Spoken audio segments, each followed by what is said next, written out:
Last week, I showed you how to dice an onion by squaring it off instead of cutting it in half through the root.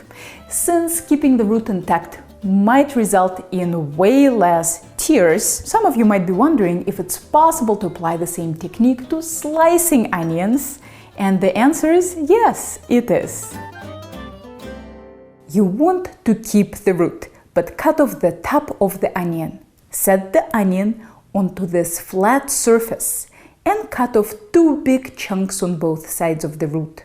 Lay the onion down and cut off the 2 remaining pieces. Discard the root. Peel all the pieces, making sure to remove not just the brown skin, but also the first white layer. That layer often has dry spots. Line all the pieces on your board so that the lines of the onions are parallel to your knife. Place the onion towards the back of the knife and slice through all the pieces. If the big pieces get unstable toward the end, tilt them forward.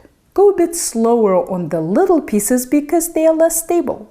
Although you could slice an onion this way, the question is, should you? This way requires a few more steps than the traditional cut of both ends and cut the onion in half through the root. But since you're keeping the root intact, you might cry less. So try it for yourself and see if the tear savings are worth it to you. While we're on the topic of crying, let's talk about what actually helps reduce tears, because I've seen so many old wives' tales out there that it helps to know which things to try. Contact lenses. This is the solution I use. It makes cutting onions completely tear-free. Of course, not everyone could or should wear contacts. Swimming goggles. These work just like contacts because they seal your eyes off.